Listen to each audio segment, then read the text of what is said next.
Hi friends, welcome to ചങ്ങായി vlog. ഇന്ന് നമ്മൾ പഠിക്കാൻ പോകുന്നത് 3ാം ക്ലാസ്സിലെ ഗണിതം യൂണിറ്റ് 4 കൂട്ടുകൂടാം. അതിൻ്റെ 1-2 വീഡിയോസ് ഇതിന് മുമ്പ് തന്നെ ഇട്ടിട്ടുണ്ട്. അത് കാണാത്തവരൊന്ന് കണ്ടു നോക്കും. വീഡിയോ ഇഷ്ടമായാൽ നിങ്ങൾ ലൈക്ക് ചെയ്യാൻ മറക്കല്ലേ. ഇന്ന് നമ്മൾ പഠിക്കുന്നത് സ്റ്റാൾ 4 മുതൽക്കുള്ളതാണ്. കൂട്ടുകൂടാം, കളിക്കാം. സ്റ്റാൾ 4ലേക്ക് പോകാം. സ്വാഗതം. വന്നവർക്കെല്ലാം സമ്മാനപ്പൊതിയുണ്ട്. അവിടെ എഴുതി വച്ചിട്ടുണ്ട്. ഹായ്, കളിനോട്ടുകൾ. അവിടെ എന്താ ഉള്ളത്? കളിനോട്ടുകൾ. ഈ പ്രവർത്തനം ചെയ്യാൻ നിങ്ങൾക്ക് ക്ലാസ്സിൽ കളിനോട്ടുകൾ തരും. അപ്പോൾ നിങ്ങൾക്ക് നല്ല ഈസി ആയിട്ട് രസകരമായിട്ടും ഈ പ്രവർത്തനം ചെയ്യാൻ കഴിയും. ബിബിക്കും ജെബിക്കും കിട്ടിയ നോട്ടുകൾ ഏതൊക്കെയാണെന്ന് ഇവിടെ കൊടുത്തിട്ടുണ്ട്. പട്ടിക നോക്കൂ. നോട്ടുകൾ, നാണയങ്ങൾ.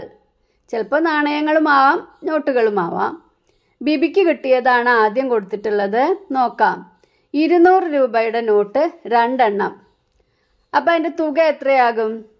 200ഉം 200ഉം എത്രയാണ്? 400. അപ്പോൾ അവിടെ തുക 400 എന്ന് എഴുതുക. 100 രൂപ നോട്ടുകളൊന്നും കിട്ടിയിട്ടില്ല. അപ്പോൾ അവിടെ ഒന്നും എഴുതണ്ട, വരട്ടാൽ മതി. അടുത്തത് 50 രൂപ നോട്ടുകൾ 4 എണ്ണം കിട്ടിയിട്ടുണ്ട്. അപ്പോൾ അതിൻ്റെ തുക നമുക്ക് എഴുതണം അല്ലേ? 50ഉം 50ഉം 2 50 കൂടിയാൽ എത്രയാണ്? 100. അപ്പോൾ ഒരു 50ഉം കൂടി അതിൽ കൂടിയാൽ 150. 150 കൂടെ ഒരു 50ഉം കൂട്ടിയാൽ 200.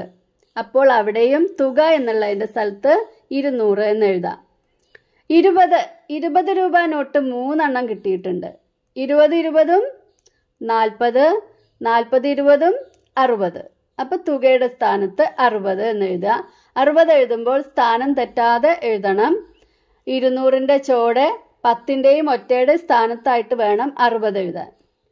അടുത്തത് 10 രൂപ നോട്ടുകൾ 4 എണ്ണം. അപ്പോൾ എത്രയാണ് തുക? 4 10 എത്രയാണ്? 40. 4 10 40. അപ്പോൾ 60ൻ്റെ താഴെയായിട്ട് 40 എഴുതുക.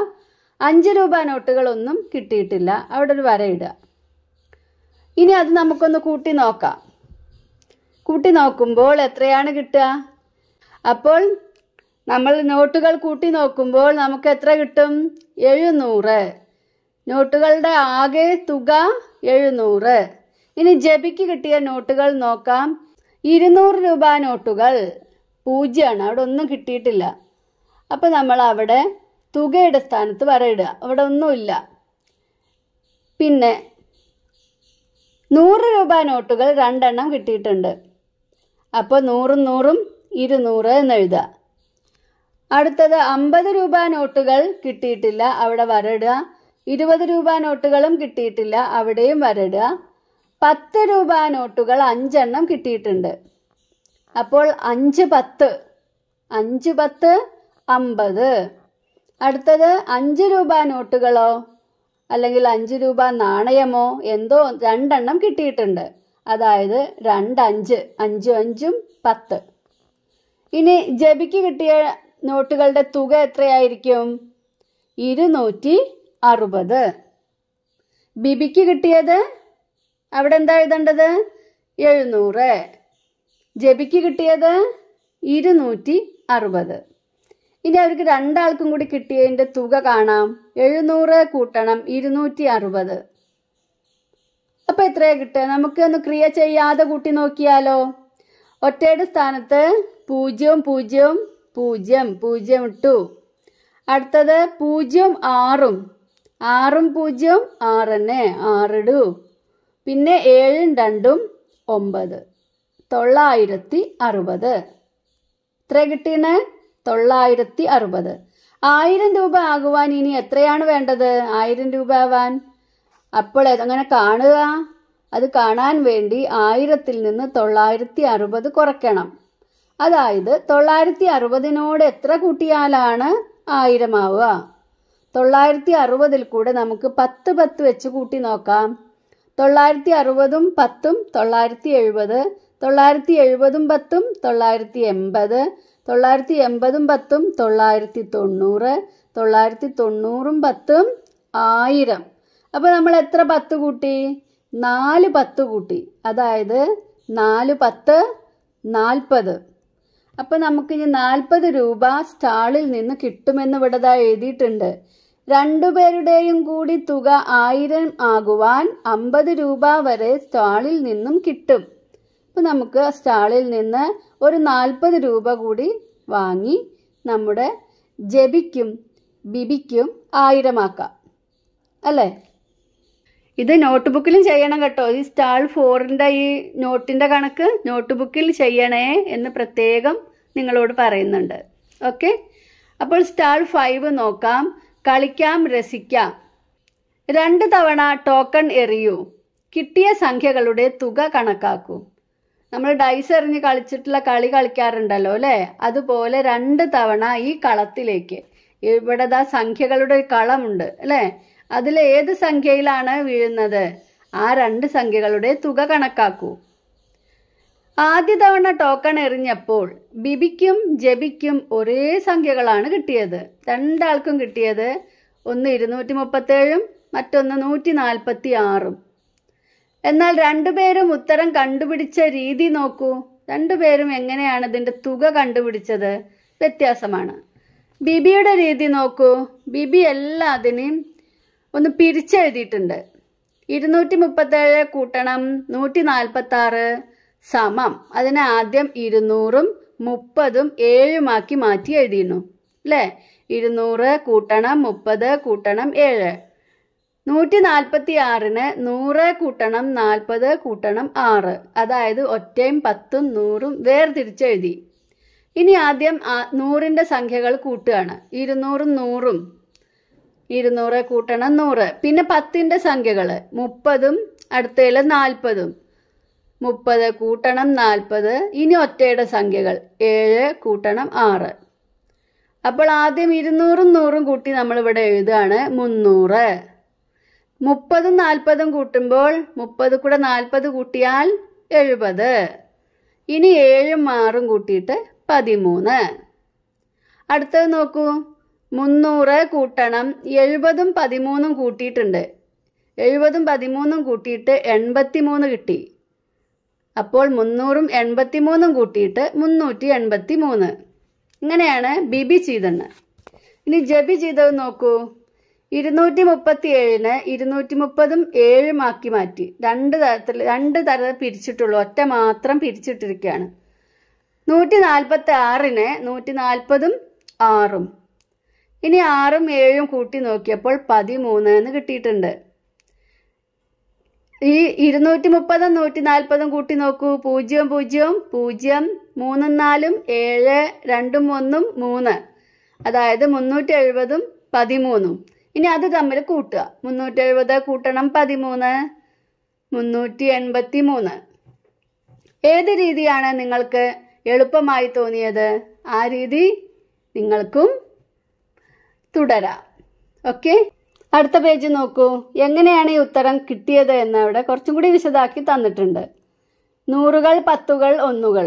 അവിടെ നമ്മൾ 237 ഇട്ടു. കൂട്ടണം 146. ഇനി കൂട്ടി നോക്കാം. 7ഉം 6ഉം.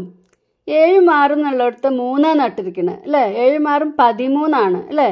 അപ്പോൾ ഇപ്പുറത്ത് എഴുതിയത് നോക്കൂ നിങ്ങൾ. 7ഉം 6ഉം കൂട്ടിയപ്പോൾ 13 കിട്ടി. 13ലെ 10 പത്തുകളുടെ സ്ഥാനത്തേക്ക് മാറ്റിയിട്ടുണ്ട്. 13ലത്തെ ഒരു 10ന് പത്തുകളുടെ സ്ഥാനത്ത് മാറ്റിയിട്ടിട്ടുണ്ട്. കണ്ടില്ലേ? 3ന്റെയും 4ന്റെയും ചോട്ടിലൊരു 1 കിടക്കുന്നത്, അതാണ് ആ 10. അപ്പോൾ 7ഉം 6ഉം 13ന് 3 ഇട്ടു. 10നെ ഈ ഭാഗത്തേക്ക് മാറ്റി, 10ന്റെ സ്ഥാനത്തേക്ക് മാറ്റി. ഇനി നമുക്ക് ആ 10ന്റെ സ്ഥാനം ഒന്ന് കൂട്ടി നോക്കാം. 3ഉം 4ഉം 7, 7ഉം 1ഉം 8, 2ഉം 1ഉം 3. ഇങ്ങനെയാണ് 383. നമ്മൾ ആ ബാക്കി 1 എന്ന് പറഞ്ഞിട്ട് അപ്പുറത്ത് ഇടില്ലേ, അത് തന്നെയാണ് ഇത്. 7ഉം 6ഉം 13ന് 3, ബാക്കി 1. ബാക്കി 1 എന്താണ്? ഒരു 10. അതുകൊണ്ട് നമ്മൾ ആ 1 10ന്റെ മുകളിലായിട്ട് എഴുതാറുണ്ട് അല്ലേ? എന്നിട്ട് ആ 1ഉം 3ഉം 4, 4ഉം 4ഉം 8 എന്ന് കൂട്ടിയിടാറുമുണ്ട്. 2ഉം 1ഉം 3. ഓക്കെ.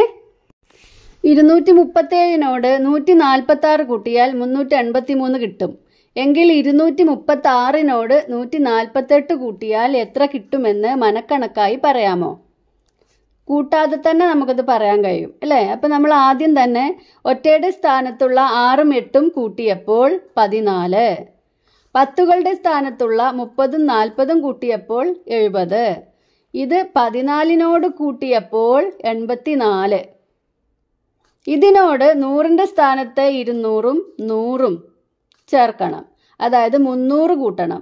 84ൽ കൂടെ 300 കൂട്ടുമ്പോൾ 384. ഇങ്ങനെ മനക്കണക്കായിട്ട് നമുക്ക് പറയാം.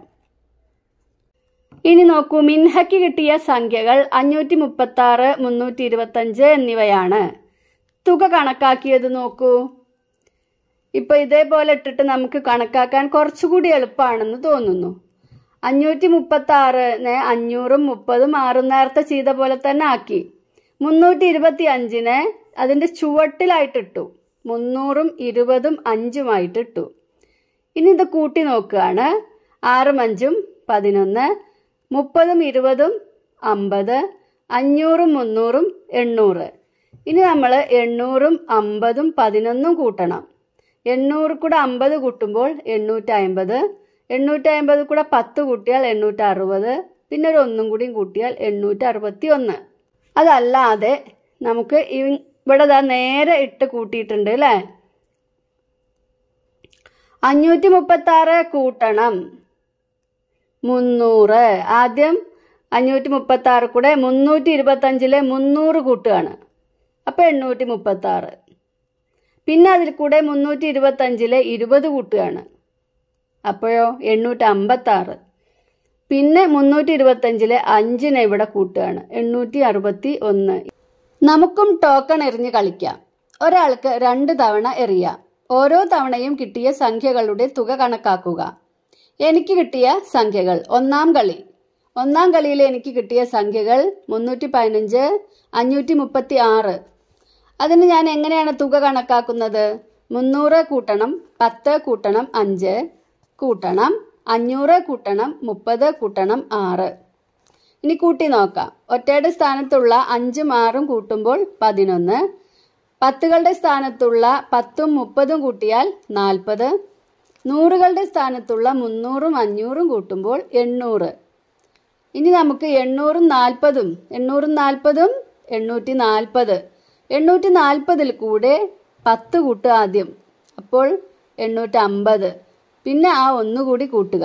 അപ്പോൾ 851. രണ്ടാം കളിയിൽ എനിക്ക് കിട്ടിയ സംഖ്യകൾ 145, 130. തുക കണക്കാക്കിയ രീതി: 140 കൂട്ടണം 5 കൂട്ടണം 130 കൂട്ടണം 130ന്റെ ഒറ്റയുടെ സ്ഥാനത്ത് എന്താ? 0 തന്നെ. അപ്പോൾ 0. ഇനി നമുക്ക് കൂട്ടി നോക്കാം. 5ഉം 0ഉം 5, 0 0 0, 4ഉം 3ഉം 7, 1ഉം 1ഉം 2. 270 കൂട്ടണം 5, അതായത് 275. ഇങ്ങനെയാണ് തുക കണക്കാക്കിയിട്ടുള്ളത്.